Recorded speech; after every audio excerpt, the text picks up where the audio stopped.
কিসের ভাষা ভাষা বুঝতেন তিনি? পাখির ভাষা বুঝতেন। পাখি কিচির মিচির করে, আমরা তো শুধু কেবল মনে করি যে কিচির মিচির সে গান গেয়ে যাচ্ছে, কিন্তু না, প্রত্যেকটা পাখির ভাষা তারা আল্লাহ পাক তাদের ভাষা দিয়েছেন, তারা তাদের পরস্পরের ভাষা দিয়ে তারা কথোপকথন করে, কিন্তু আমরা সেগুলো বুঝি না বা আমরা সেগুলো জানি না। কিন্তু নবী সুলাইমান আলাইহিস সালামকে আল্লাহ পাক পাখির ভাষা বোঝার যে একটা যোগ্যতা, সেই যোগ্যতা আল্লাহ পাক তাকে দিয়েছিলেন। জীবজন্তু পশু পাখি যত প্রাণী আছে সব ভাষা তিনি বুঝতেন। এটা প্রমাণ কিভাবে হয়? যেমন আল্লাহর পয়গম্বর হুদহুদ পাখির মাধ্যমে সেই ইয়েমেনের সাবা রাজ্যের রানী বিলকিসের কথা থেকে অবগত হয়েছিলেন।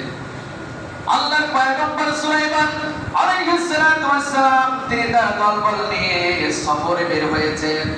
এমন অবস্থায় মরুভূমিতে যাওয়ার পরে তাদের পানির প্রয়োজন দেখা দিল। যখন পানির প্রয়োজন দেখা দিল, তখন তিনি হুদহুদ পাখিকে ডাকলেন, হুদহুদ পাখিকে তিনি তলব করলেন। এখন আপনারা বলতে পারেন, হুজুর হুদহুদ পাখিকে কেন তিনি ডাকলেন? তিনি তো আর মানুষ না, তিনি তো কোনো কাজ করতে পারে না। কিন্তু হুদহুদ পাখিকে রব্বুল আলামিন এমন কিছু স্পেশালিটি দান করেছিলেন, এমন কিছু যোগ্যতা বৈশিষ্ট্য তাকে দান করেছিলেন, তা অন্য কোনো পাখির মধ্যে নাই। হুদহুদ পাখি জমিনের উপর থেকে ভূগর্ভে যত সম্পদ আছে সবকিছু তিনি স্পষ্ট দেখতে পান। সুবহানাল্লাহি ওয়া বিহামদিহি। তিনি জমিনের উপর থেকে, জমিনের তলে যত সম্পদ আছে, যত খনিজ সম্পদ আছে, খনিজ পদার্থ যত আছে, সব তিনি দেখতে পান। কোথা থেকে? জমিনের উপর থেকে।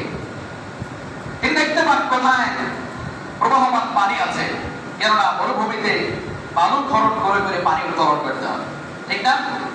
সুলাইমান আলাইহিস সালাম যখন পানির প্রয়োজন দেখা দিল, তিনি তখন হুদহুদ পাখিকে তলব করলেন। তলব করার সঙ্গে সঙ্গে তিনি হুদহুদ পাখিকে পেলেন না।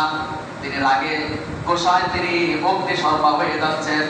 এইদিকে সবাইকে, সমস্ত সৈন্যদেরকে বলছেন যে হুদহুদ পাখি গেল কোথায়, কেউ বলতে পারে না। কিছুক্ষণ পরে যখন হুদহুদ পাখি এসে আল্লাহর নবীর সামনে দাঁড়ায় গেল, আল্লাহর নবী বললেন, ও হুদহুদ পাখি, তুমি কোথায় গিয়েছিলে? তলব করা মাত্রই তোমাকে আমি কাছে পাই নাই।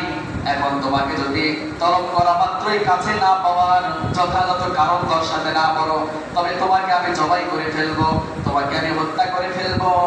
এখন তুমি বলো, তুমি কোথায় গিয়েছিলে? হুদহুদ পাখি এবার আল্লাহর নবী সুলাইমানকে বলেন, ও আল্লাহর পয়গম্বর সুলাইমান, আমি এমন একটা খবর আপনার কাছে নিয়ে এসেছি যা আপনি জানেন না। সুলাইমান আলাইহিস সালাম তিনি বললেন, কি সেই খবর, বলো আমাকে। তিনি সেই হুদহুদ